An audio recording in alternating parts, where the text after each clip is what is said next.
ఈరోజు ఆంధ్రప్రదేశ్ 9వ తరగతి సాంఘిక శాస్త్రం హిస్టరీ పాఠ్యపుస్తకంలోని 5వ పాఠానికి సంబంధించిన ముఖ్యాంశాలు చూద్దాం. 5వ పాఠం ఆధునిక ప్రపంచంలో పశుపోషకులు. ఇందులో 225 నుంచి 233 పేజీ వరకు.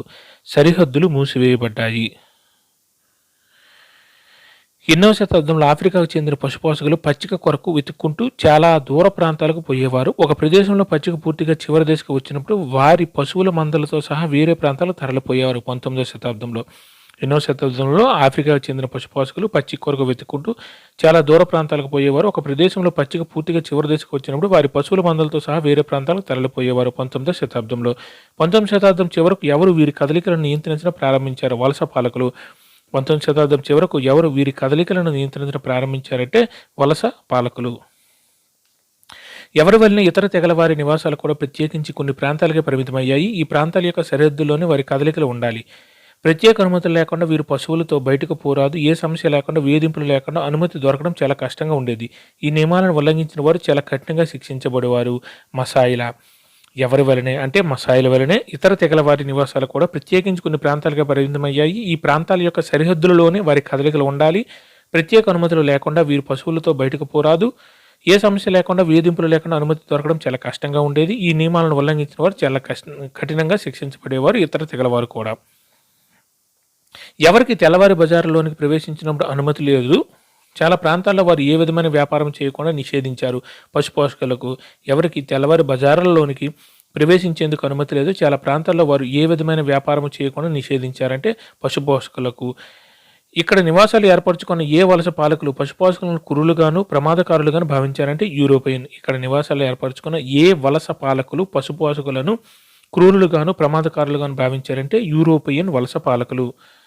వీరితో అన్ని సంబంధాలు తగ్గించుకున్నారు. అన్ని సంబంధాలు చించేసుకోవడం అనేది నిజానికి ఎన్నటికీ సాధ్యమయ్యే విషయం కాదు. ఎందుకంటే తెల్లవారైన వలస పాలకులు గనులు తవ్వకడం, రోడ్లు, పట్టణాలు నిర్మించడం వంటి అనేక పనుల కొరకు ఎవరిపై ఆధారపడి ఉన్నారంటే నల్లవారైన శ్రామికులపై. వీరితో అన్ని సంబంధాలు తగ్గించుకున్నారు. అన్ని సంబంధాలు తెంచేసుకోవడం అనేది నిజానికి ఎన్నటికీ సాధ్యమయ్యే విషయం కాదు. ఎందుకంటే తెల్లవారైన వలస పాలకులు గనులు తవ్వకం, రోడ్లు, పట్టణాలు నిర్మించడం వంటి అనేక పనుల కొరకు ఎవరిపై ఆధారపడి ఉన్నారంటే తెల్లవారైన శ్రామికులపై. వీరితో అన్ని సంబంధాలు తగ్గించుకున్నారు. అన్ని సంబంధాలు తెంచేసుకోవడం నిజానికి ఎన్నటికీ సాధ్యమయ్యే విషయం కాదు. ఎందుకంటే తెల్లవారైన వలస పాలకులు గనులు తవ్వకం, రోడ్లు, పట్టణాలు నిర్మించడం వంటి అనేక పనుల కొరకు ఎవరిపై ఆధారపడి ఉన్నారంటే నల్లవారైన శ్రామికులపై ఆధారపడి ఉన్నారు. కొత్త భూ సరిహద్దులు, వారిపై విధించబడిన ఆంక్షలు పశుపోషకుల జీవితాలను అకస్మాత్తుగా మార్చివేశాయి. ఇది వారి వేటిపైన దుష్ప్రభావాన్ని చూపాయంటే పశుపోషణ, వ్యాపారం రెండింటిపైన. కొత్త భూ సరిహద్దులు, వారిపై విధించబడిన ఆంక్షలు పశుపోషకుల జీవితాలను అకస్మాత్తుగా మార్చివేశాయి. ఇది వారి వేటిపైన దుష్ప్రభావాన్ని చూపాయంటే పశుపోషణ, వ్యాపారం రెండింటిపైన. ఇది వరలో పశుపోషకులు వారి పశువులను సంరక్షించుకోవడమే కాకుండా అనేక ఇతర ఉత్పత్తులతో వ్యాపారాలు చేసేవారు. ఏ పాలనలోని వారిపై విధించిన ఆంక్షల వలన వారి వ్యాపారాలు పూర్తిగా ఆగలేదు. వారు కొన్ని పరిమితులు లోబడి వ్యాపారాన్ని కొనసాగించారంటే వలస పాలనలో. ఇది వరలో పశుపోషకులు వారి పశువులను సంరక్షించుకోవడమే కాకుండా అనేక ఇతర ఉత్పత్తులతో వ్యాపారాలు చేసేవారు. ఏ పాలనలోని వారిపై విధించబడిన ఆంక్షల వలన వారి వ్యాపారాలు పూర్తిగా ఆగలేదు. వారు కొన్ని పరిమితులు లోబడి వ్యాపారాన్ని కొనసాగించారంటే వలస పాలనలో. పచ్చిక బయలు ఎండిపోయినప్పుడు ఏవి అన్ని ప్రాంతాలను పశుపోషకుల జీవితాలను ప్రభావితం చేసేయంటే కరువులు. ఏవి అన్ని ప్రాంతాలను పశుపోషకుల జీవితాలను ప్రభావితం చేసేయంటే కరువులు. ఏవి సరిగా కురవక పచ్చిక బయలు ఎండిపోయినప్పుడు మేత దొరికే ప్రాంతానికి వారు వెళ్ళకపోతే పశువుల మందలు ఆకలితో చనిపోవాల్సి వచ్చేదంటే వర్షాలు. ఏవి సరిగా కురవక పచ్చిక బయలు ఎండిపోయినప్పుడు మేత దొరికే ప్రాంతానికి వారు వెళ్ళకపోతే పశువుల మందలు ఆకలితో చనిపోవాల్సి వచ్చేదంటే వర్షాలు. అందువలన సంచార జీవులైన పశుపోషకులు సాంప్రదాయకంగా ఒక ప్రాంతం నుంచి ఇంకో ప్రాంతానికి తరలిపోతుంటారు. ఏది వారు క్లిష్ట సమయాల నుంచి, క్లిష్ట పరిస్థితులు, సమయాల నుండి తప్పించుకుంటూ ఇబ్బందులను అధిగమించడానికి అవకాశం ఇస్తుంది ఈ సంచార జీవితం.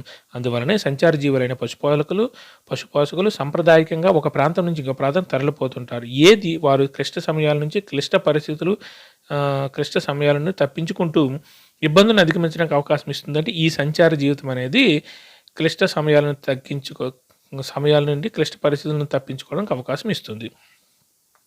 కానీ ఏ పాలనా కాలం నుంచి మసాయిలు ఒక స్థిర ప్రాంతానికి, ఒక రక్షిత ప్రాంతానికి పరిమితమై పచ్చిక బయళ్ళ కొరకు ఒక ప్రాంతం నుండి మరొక ప్రాంతాన్ని సంచరించకుండా నిషేధించబడ్డారంటే వలస పాలనా కాలం.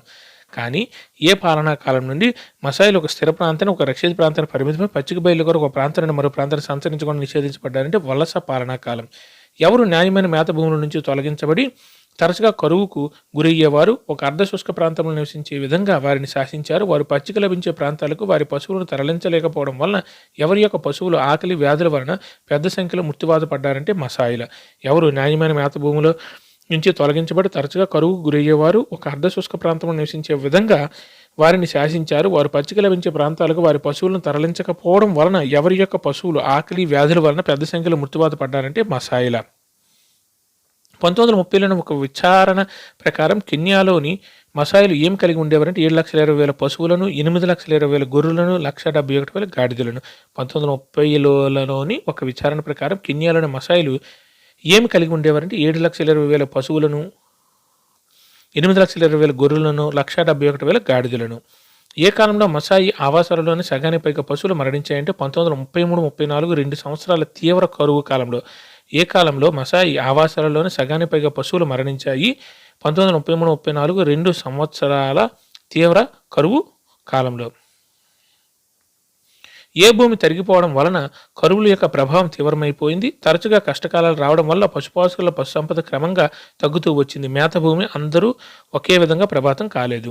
ఏ భూమి తరిగిపోవడం వలన కరువుల యొక్క ప్రభావం తీవ్రమైపోయింది. తరచుగా కష్టకాలాలు రావడం వల్ల పశుపాసుల పశు సంపద క్రమంగా తగ్గుతూ వచ్చింది. మేత భూమి అందరూ ఒకే విధంగా మేత భూమి అనేది తగ్గుతూ వచ్చింది. అందరూ ఒకే విధంగా ప్రభావితం కాలేదు.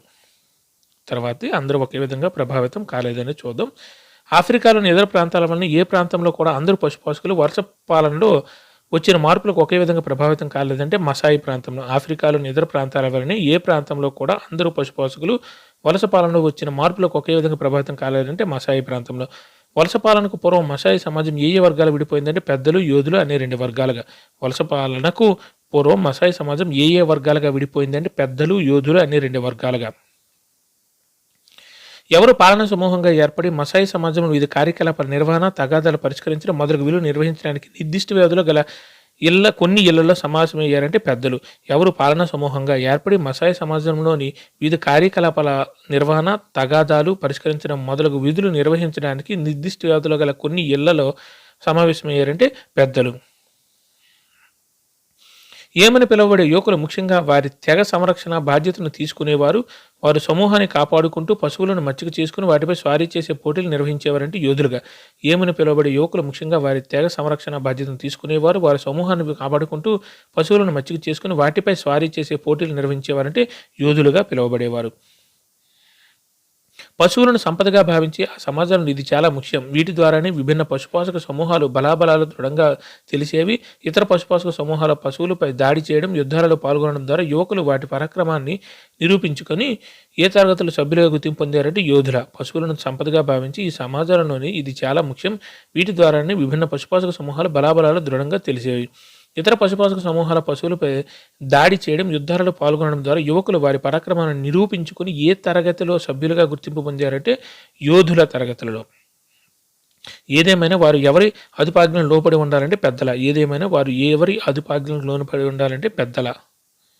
పటంలో మనం మసాయి యోధుల సాంప్రదాయక దుస్తులను గమనించవచ్చు. అవి ముదురు ఎరుపు రంగు శుక మెరిసే పూసలతో కూడిన ఆభరణాలు, 5 అడుగుల ఉక్కుమన కలిగిన బల్లెలు ధరించి ఉండటం.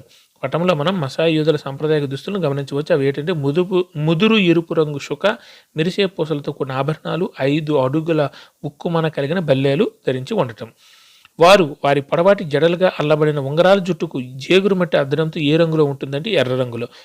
వారి పొడవాటి జడలుగా అల్లబడిన ఉంగరాల జుట్టుకు జేగురు మట్టి అద్దడంతో ఏ రంగులో ఉంటుందంటే ఎర్ర రంగులో. ఎవరిని ఆరాధించిన వారి సంప్రదాయం తూర్పున ఉదయిస్తున్న సూర్యుని. ఎవరిని ఆరాధించిన వారి సంప్రదాయం అంటే తూర్పున ఉదయిస్తున్న సూర్యుని. తెగలోని ఎవరు పశువుల కాపరి బాధ్యత తీసుకుంటారంటే మగపిల్లలు. తెగలోని ఎవరు పశువుల కాపరి బాధ్యత తీసుకుంటారంటే మగపిల్లలు. ఎవరు సమూహం యొక్క రక్షణ బాధ్యులు అంటే యోధులు. ఎవరు సమూహం యొక్క రక్షణకు బాధ్యులు అంటే యోధులు. ఏ సమయంలో మాత్రం యోధులు, పిల్లలు అందరూ పశువులను మేతకు తీసుకువెళ్లే బాధ్యత వహిస్తారంటే కరువు. ఏ సమయంలో మాత్రం యోధులు, పిల్లలు అందరూ పశువులను మేతకు తీసుకెళ్లే బాధ్యత వహిస్తారంటే కరువు సమయంలో. ఇది సాధారణ విషయం కాకపోయినప్పటికీ ఈనాటి కూడా యువకులు యోధులుగా మారడానికి సుదీర్ఘమైన ఆచారాలు పాటించాలి. వారి సమూహం నివసించే ప్రాంతమంతా ఎంతకాలం పాటు పర్యటించాలంటే 4 నెలల పాటు. ఇది సాధారణ విషయం కాకపోయినప్పటికీ ఈనాటి కూడా యువకులు యోధులుగా మారడానికి సుదీర్ఘమైన ఆచారాలు పాటించాలి. వారి సమూహం నివసించే ప్రాంతం అంటే ఎంతకాలం పాటు పర్యటించాలంటే 4 నెలల పాటు.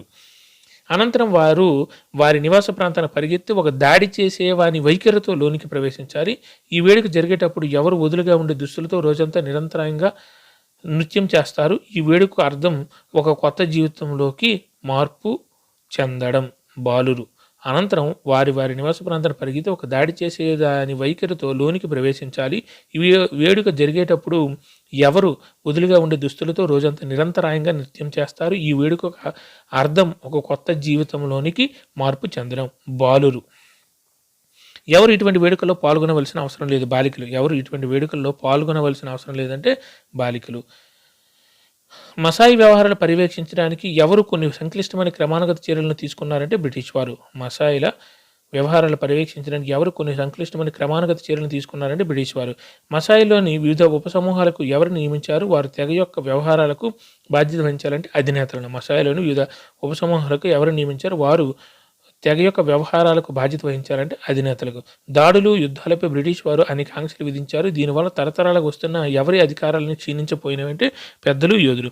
దాడులు యుద్ధాలపై బ్రిటిష్ వారు అనేక ఆంక్షలు విధించారు. దీనివల్ల తరతరాలుగా వస్తున్న ఎవరి అధికారాలను క్షీణించిపోయినవంటే పెద్దలు యోధులు.